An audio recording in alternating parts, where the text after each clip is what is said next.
Assalamualaikum warahmatullahi wabarakatuh.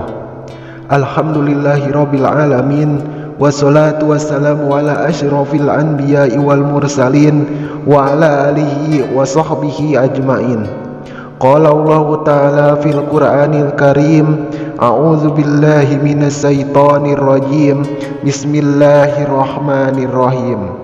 Subhanalladzi asra bi 'abdihi lailam minal masjidil haram ilal masjidil aqsa alladzi barakna haulahu linuriyahu min ayatina innahu huwas samiul basyir. Shadaqallahul azim. Amma ba'du. Alhamdulillah, kita bisa berjumpa kembali dengan para sahabat Muara Islam Channel. Semoga kita senantiasa dirahmati oleh Allah Subhanahu wa ta'ala, disehatkan badan kita, diberkahkan usia kita, serta dilancarkannya rezeki kita. Amin ya rabbal alamin. Sahabat beriman, berikut adalah kisah nyata tentang keajaiban surah Al-Fatihah. Sahabatku, surah Al-Fatihah adalah surah pembuka dari 114 surat yang ada dalam Al-Quran. Surah ini termasuk surah Makkiyah atau surah yang diturunkan di kota suci Makkah saat Nabi Muhammad SAW belum berhijrah ke kota Madinah. Surah Al-Fatihah memiliki banyak nama lain seperti Ummul Quran, Suratus Safiyah, Suratul Du'a, Suratus Sifa, dan yang lainnya. Surah Al-Fatihah sangat populer di kalangan umat Islam. Nyaris seluruh umat Islam hafal surah ini di luar kepalanya, karena sebagai surah pembuka dan juga terdiri dari 7 ayat. Meski begitu, surat ini mencakup intisari dan ajaran-ajaran Al-Quran. Abu Sa'id Al-Khudri pernah berkata, Nabi Muhammad SAW berkata kepadaku, maukah kamu aku ajari sebuah surah paling agung dalam Al-Quran sebelum kamu keluar dari masjid nanti? Beliau pun berjalan sambil menggandeng tanganku.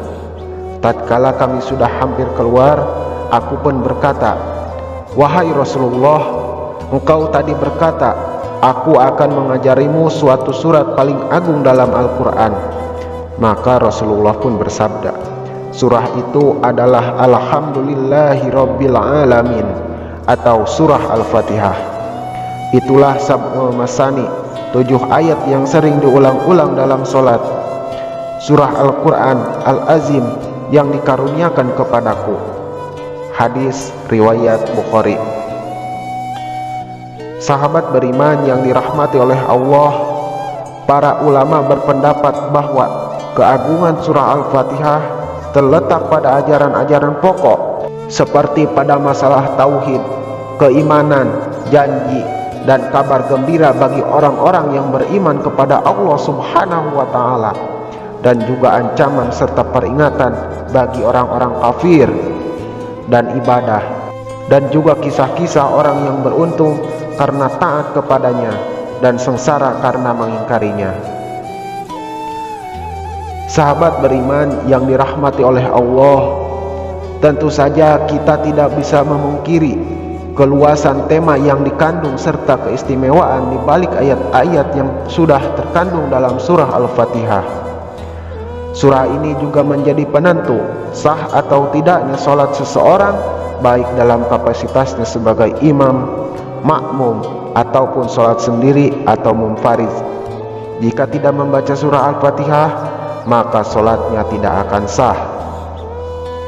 Sahabat beriman yang dirahmati oleh Allah, disitulah letak keunikan surah Al-Fatihah.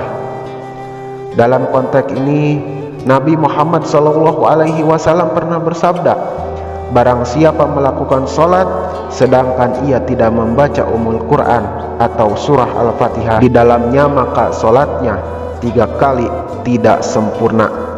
Abu Hurairah bertanya, bagaimana kalau kami di belakang imam?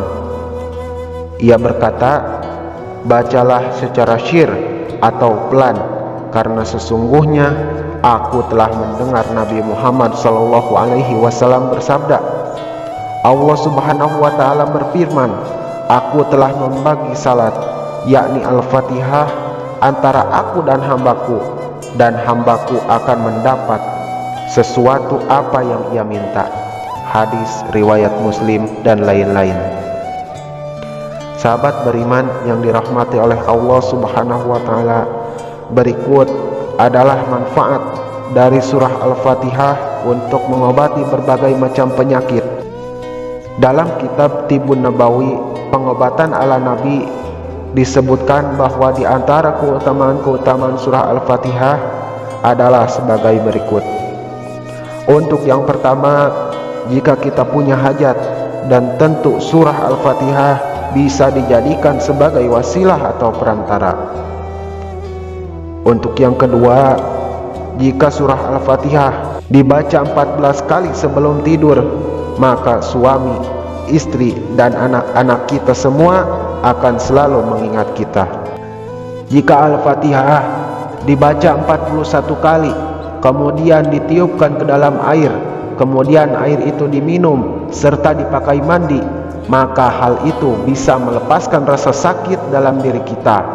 Artinya surah Al-Fatihah bisa mengobati penyakit dalam.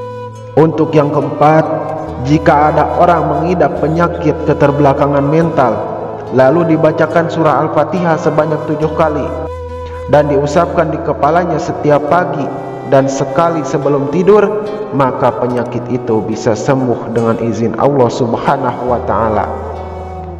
Kemudian untuk yang kelima, apabila Al-Fatihah dibaca sebanyak 3 kali, kemudian kita tiupkan ke dalam segelas air minum dan dibaca serta diusap ke anggota tubuh yang sakit, maka insya Allah akan mengurangi bahkan menyembuhkan rasa sakit itu. Kemudian untuk yang keenam, bayi yang sering menangis juga bisa diterapi dengan Al-Fatihah. Caranya, bacakan Al-Fatihah sebanyak 7 kali dan diucapkan di atas kepala bayi itu pada malam hari atau setiap saat, insya Allah akan sembuh dan memperoleh ampunan dari Allah Subhanahu wa taala. Kemudian yang terakhir, sebagai hamba Allah yang beriman kepadanya, tentu kita mengharapkan kasih sayangnya, belayan Rahman dan Rahimnya, serta dosa-dosa yang telah dilakukan diampuni atau dimaafkan oleh Allah Subhanahu wa taala. Oleh karena itu, salah satu media yang bisa dijadikan pintu mengetuk Rahman dan Rahimnya ialah dengan membaca surah Al-Fatihah.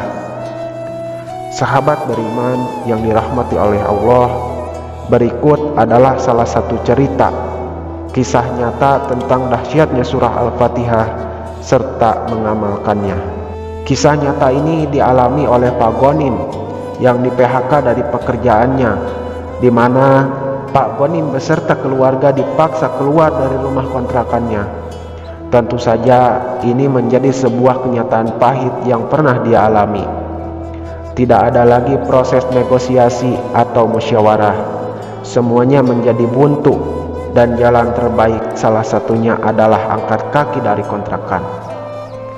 Pemilik kontrakan yang mengusir Pak Gonim itu harus segera menyerahkan rumahnya kepada pihak bank sebagai konsekuensi dari ketidakmampuannya membayar hutang.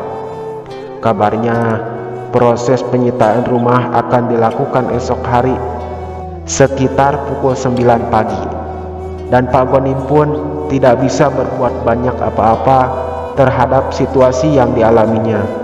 Apalagi pemilik kontrakan juga sedang dililit kesusahan. Dengan penuh kesedihan, Pak Gonim beserta istri dan juga 3 buah hati yang masih kecil. Yang pertama duduk di bangku kelas 3 SD, yang kedua masih kelas 1 SD, dan yang ketiga masih balita. Pak Gonim pun segera membereskan rumah dan barang-barang yang bisa dibawa. Jika esok harinya belum ditemukan jalan keluar, Pak Gonim sudah berencana barang-barang tersebut akan dititipkan kepada tetangga untuk beberapa hari sebelum diangkut ke rumah orang tua istrinya yang berada di luar kota. Dan dia sendiri akan menginap di masjid dekat rumah karena ia sudah sering ke masjid dan ia pun sudah kenal betul dengan ketua DKI masjid tersebut. Ketika malam hari, Pak Gonim tidak jadi berangkat ke masjid karena melihat sang istri tidak henti-hentinya menangis. Melihat istrinya yang sangat sedih, Pak Gonim mengajaknya sholat Isya berjamaah di tengah rumah kontrakannya. Bagi Pak Gonim dan istrinya, sholat kali ini terasa begitu khusyuk. Pak Gonim pun banyak berdoa, sementara istri dan dua anaknya mengamini doa-doanya Pak Gonim. Singkat cerita, akhirnya mereka tertidur di saat malam telah berlalu, dan saat telah terbangun pada subuh hari sekitar pukul 04 pagi, dilihatnya si sulung sedang sholat. Tak pernah keduanya melihat si sulung sholat tahajud. Mereka kaget sekaligus kagum. Saat si sulung berdoa, Pak Gonim dan istrinya mendengar sang anak mengulang-ulang bacaan surah Al-Fatihah mungkin ratusan kali, bahkan lebih. Sambil menengadahkan tangan ke atas, si sulung tidak membaca doa apapun selain surah Al-Fatihah. Selesai sholat, si sulung berkata pada ibunya, "Bu, aku pernah mendengar dari Pak Ustadz kalau Allah senang mendengar surah Al-Fatihah. Aku baru ingat tadi malam. Ya udah, aku minta kepada Allah dengan surah Al-Fatihah ini agar tidak jadi pergi dari rumah ini." Mendengar penuturan si sulung yang masih kecil itu, ibunya hanya mengiyakan dengan mata berkaca-kaca sambil berkata, "Iya, semoga saja nak," jawab sang ibu. Sahabat beriman, ternyata tak disangka selepas salat subuh, ponsel Pak Gonim pun berdering, dan ternyata itu adalah Pak Mugni, mantan bosnya di kantor, menelpon. Mereka berbincang agak lama. Terlihat perbincangan itu seperti menggambarkan kebahagiaan. Itu terlihat dari perubahan raut muka Pak Gonim yang tadinya kuyuk menjadi cerah kembali, penuh cahaya kebahagiaan. Setelah lama berbincang dengan mantan bosnya itu, Pak Gonim segera menghampiri istri dan anak-anaknya, kemudian merangkul si sulung dengan mata berkaca-kaca, dan ia pun berkata kepada anaknya, "Doamu dikabulkan, nak. Alhamdulillah, hari ini kita jadi pindah dari sini, tapi pindahnya ke rumah yang lebih mewah dari ini," kata Pak Gonim kepada si sulung. Ternyata mantan bosnya itu menawarkan pekerjaan baru, yaitu mengurus salah satu villa miliknya yang baru saja direnovasi. Villa itu terbilang mewah, luas, dan letaknya sangat strategis. Ketika Pak Gonim mengungkapkan kondisi yang tengah dialaminya, mantan bosnya itu langsung menyuruh agar Pak Gonim segera pindah. Sungguh ajaib, tidak ada yang tidak mungkin jika kita mau berusaha dan berdoa kepada Allah Subhanahu wa Ta'ala dan mengamalkan apa yang ada dalam Al-Quran. Wallahu a'lamu bishawab. Wassalamualaikum warahmatullahi wabarakatuh.